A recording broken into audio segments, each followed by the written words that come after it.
Hi guys, ito ang ating gulay, ginataang ang kalabasa with sitaw. And syempre meron siyang sahog na babing. Ayan, yummy vegetable.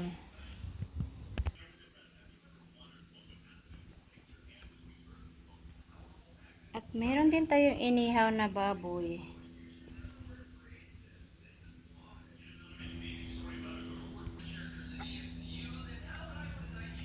Tortang talong.